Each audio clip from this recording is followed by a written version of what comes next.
Yang sedang keberatan semoga segera diringankan. Yang sedang kekurangan semoga segera dicukupkan. Yang sedang ruwet seret macet semoga segera dilancarkan. Yang sedang ribut gegeran semoga segera dirukunkan. Yang masih punya hutang semoga segera dilunaskan. Yang sedang menunggu datangnya jodoh atau menantu semoga segera dipertemukan. Yang sedang menunggu datangnya kematian, kelak ketika waktunya tiba semoga dikaruniai husnul khotimah. Mudah-mudahan semuanya diselamatkan, dimuliakan, dibahagiakan dunia sampai ke surga. Al-Fatihah. A'udzubillahi minasyaitonirrajim. Bismillahirrahmanirrahim. Alhamdulillahirabbil alamin arrahmanir rahim maliki yaumiddin. Iyyaka na'budu wa iyyaka nasta'in. Ihdinas siratal mustaqim. Siratal ladzina an'amta 'alaihim ghairil maghdubi 'alaihim waladdallin. Rabbighfirli wa liwalidayya wa lil mu'minina amin ya rabbal alamin. Bapak, Ibu, adik-adik dan seluruh jamaah, apapun nikmat yang kita dapat dari Allah wajib kita syukuri dengan syukur yang benar, dengan syukur yang sungguh-sungguh, karena sesungguhnya nikmat-nikmat yang kita dapat itu bukan hanya merupakan bentuk rahmat kasih sayang Allah kepada kita saja, tapi apapun nikmat yang kita dapat itu sesungguhnya juga merupakan ujian bagi kita. Kita diberi nikmat itu bukan hanya karena kita disayangi Allah saja, tapi kita diberi nikmat itu sesungguhnya kita sedang diuji sama Allah. Oleh karena itu Nabiullah Sulaiman alaihi salam ketika mendapatkan kenikmatan, kebahagiaan, keberhasilan, kesuksesan, kemenangan, kekuasaan, kejayaan, beliau menyatakan, hadza min fadli rabbi liyabluwani ashkuru am akfur. Semua ini, nikmat-nikmat yang aku dapat ini adalah karunia dari Tuhanku Allah Subhanahu wa taala yang diberikan kepadaku sebagai ujian untuk menguji diriku. Apakah dengan nikmat-nikmat ini aku menjadi orang yang syukur atau menjadi orang yang kufur? Karena nikmat itu disyukuri atau dikufuri sama-sama berdampak. Ada dampaknya kalau nikmat disyukuri, apa pula dampaknya kalau nikmat dikufuri? Tentu para jamaah sudah hafal ayatnya, la in syakartum la azidannakum. Nikmat apapun kalau disyukuri maka pasti oleh Allah akan ditambah dan terus ditambah. Makin nikmat, makin menenteramkan, makin membahagiakan. Namanya jadi barokah. Wa kafartum inna azabi lasyadid. Nikmat apapun kalau dikufuri maka awas, nikmat itu akan berubah menjadi siksa yang menyakitkan, makin sengsara, makin menderita, namanya jadi musibah. Jadi Bapak Ibu para jamaah, nikmat-nikmat yang sudah kita dapat itu bisa menjadi barokah, tapi juga bisa jadi musibah, tergantung bagaimana cara kita menyikapinya. Kita syukuri atau kita kufuri. Dikasih nikmat kok syukur, maka pasti akan jadi barokah. Dikasih nikmat kok kufur, maka pasti akan jadi musibah. Bapak Ibu adik-adik para jamaah, pilih musibah apa pilih barokah? Kuncinya harus pandai bersyukur. Mohon maaf, selama ini kira-kira panjenengan hidupnya lebih banyak syukur apa kufur? Lebih banyak nerimo apa ngersulo? Lebih banyak taubat apa sambat? Ibu-ibu lebih banyak ngamal apa ngomel?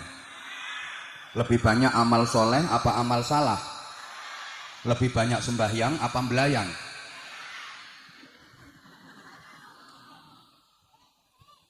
Jangan salahkan siapa-siapa kalau hidupnya tidak bahagia. Ya salah sendiri yang kurang pandai bersyukur. Allahumma sholli ala Muhammad. Jadi kita dikasih nikmat sama Allah itu kita diuji. Coba warga Panggang Sari tak kasih nikmat, jadinya kayak apa? Tambah baik apa jadi rusak? Kalau dikasih nikmat kok tambah baik, nikmat itu terus ditambah sama Allah, jadi kebaikan, tambah kebaikan, itu barokah. Kalau dikasih nikmat kok tambah rusak, maka akan disiksa, disiksa, dan terus disiksa, itu musibah.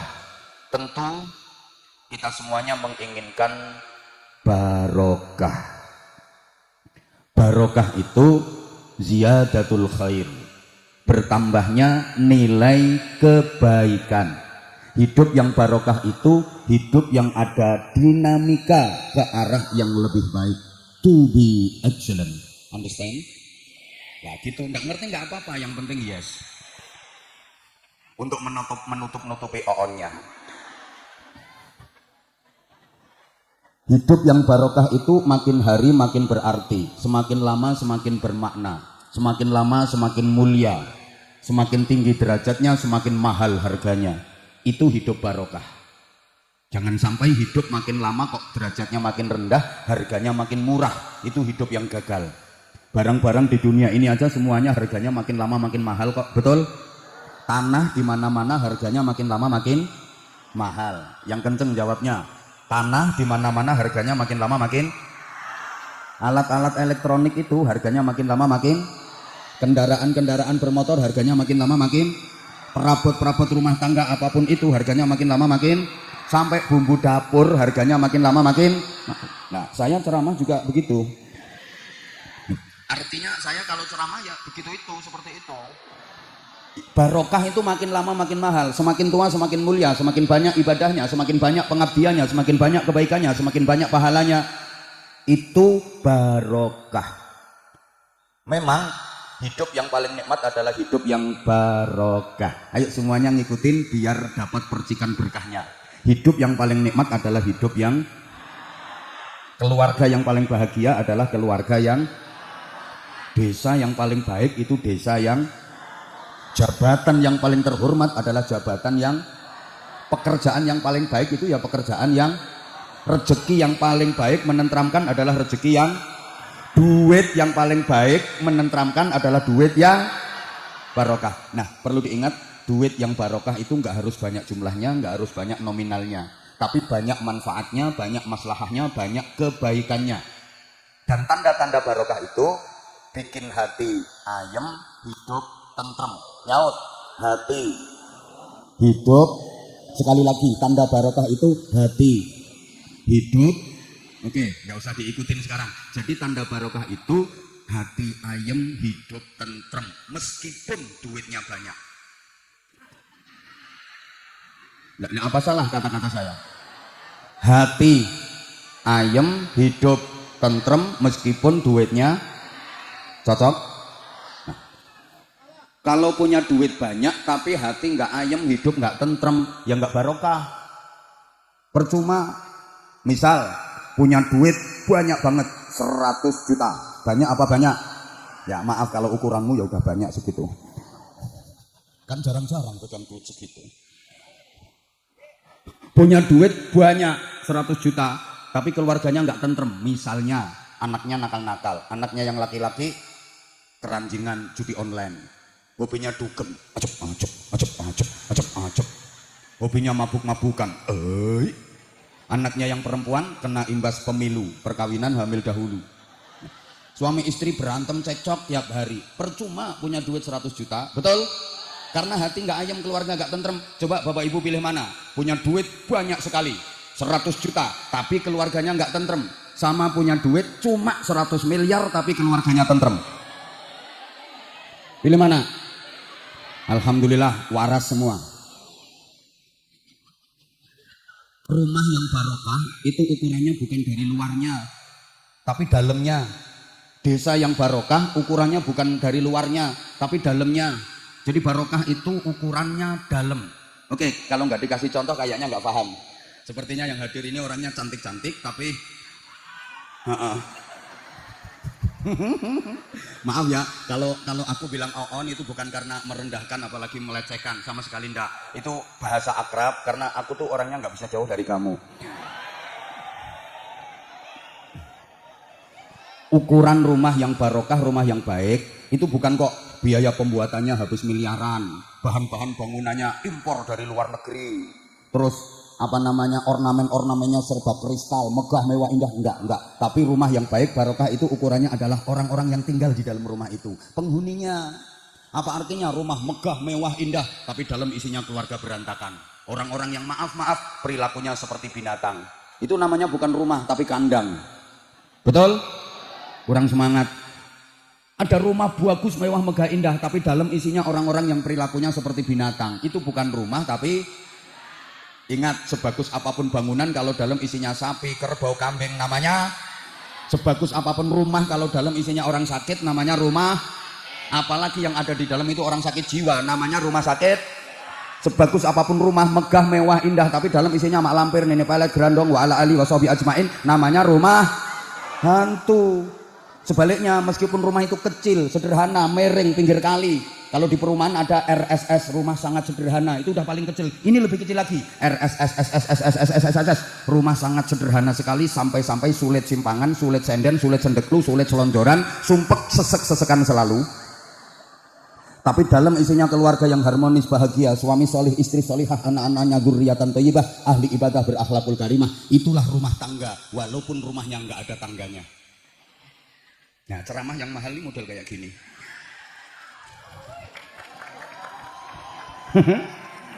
Allahumma sholli ala Muhammad.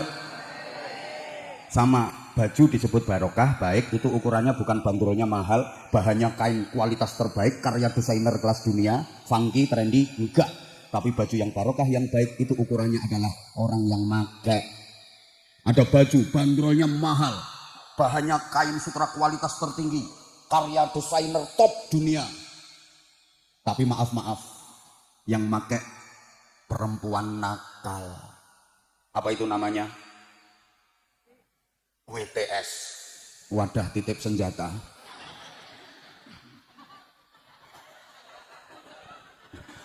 Ada yang nyebut lebih ngeri, pelacur, disumpel alat mancur. Kalau di Jawa Timur namanya I love you, mari dilapi tinggal belayu. Itu baju jadi murah karena yang pakai perempuan murahan, betul? Sebaliknya, ada baju itu bandrolnya murah, kainnya itu titron paling jelek, kaku, jahitnya nggak pakai benang tapi pakai kawat bendrat, warnanya kontras, atas merah bawah hijau kayak kapsul. Tapi yang pakai perempuan solihah, ahli ibadah, berakhlakul karimah, seperti perempuan-perempuan Panggang Sari. Amin apa? Solihah gitu. Baju itu jadi mahal, barokah itu. Halo? Coba kalau nggak percaya tanyakan sama bapak-bapak. Misalkan suruh pilih mana? Ada perempuan, bajunya bagus, tapi wajahnya jelek. Sama perempuan yang bajunya jelek, tapi wajahnya cantik. Kira-kira pilih yang mana? Hah?